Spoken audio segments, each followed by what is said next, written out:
school যিবিলাক আছে আমাৰ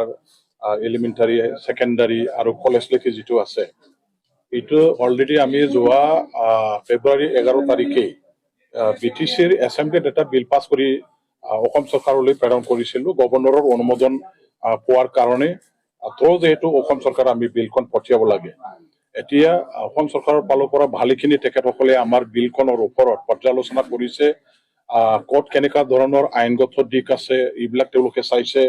আৰু কিছুমান আমাৰ স্কুলবিলাকৰ ক'ত কেনেকুৱা ধৰণৰ ন্যায্যতা আছে নাই এইবিলাকৰ পৰীক্ষা নিৰীক্ষা কৰাৰ পাছত সেইদিনাখন আমি যোৱা 17 তাৰিখে আমাৰ এটা ৰিভিউ মিটিং কৰা হ'ল 39টা ডিপাৰ্টমেণ্টৰ ওপৰত অসম চৰকাৰ BTC চৰকাৰৰ মাজত হাই লেভেল এটা ৰিভিউ মিটিং চিফ মিনিষ্টাৰ অফিচত কৰা সময়তো এই বিষয়টো লৈ পেলাই আলোচনা কৰা হৈছিল আৰু মুখ্যমন্ত্ৰী ডাঙৰীয়া দেৱে খুব গুৰুত্ব সহকাৰে তেখেতে লৈছে যে BTC অঞ্চলৰ যিখিনি এটা স্কুল প্ৰভিন্সিয়েলাইজেশ্যনৰ কাৰণে পদক্ষেপ লোৱা হ'ল সেইটো সোনকালে যাতে পূৰণ হয় ইয়াৰ কাৰণে BTC গভৰ্ণমেণ্টৰ আমাৰ শিক্ষা বিভাগ আৰু অসম চৰকাৰৰ শিক্ষা বিভাগ একেলগে বহি মিলি সোনকালে নিষ্পত্তি কৰিবৰ কাৰণে তেখেতে নিৰ্দেশ দিলে আৰু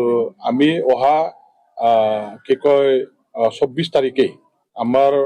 অসমৰ পৰা এজন টেকনিকেল অফিচাৰ আহিব BTCৰ পৰা এটা পৰ্টেল আমি খুলিম আৰু এই পৰ্টেলত এতিয়া আমাৰ BTCৰ যিমানখিনি স্কুল বা কলেজবিলাকৰ প্ৰভিন্সিয়েলাইজেশ্যনৰ কাৰণে তালিকা প্ৰস্তুত কৰি পঠিয়াই দিয়া হৈছিল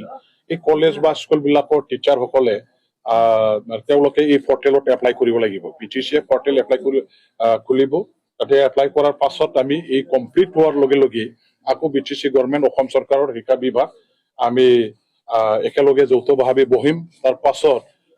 প্ৰভিন্সিয়েলাইজেশ্যনৰ প্ৰক্ৰিয়াটো সমাপ্ত কৰিবৰ কাৰণে এইখিনি কামটো কৰা হ'ব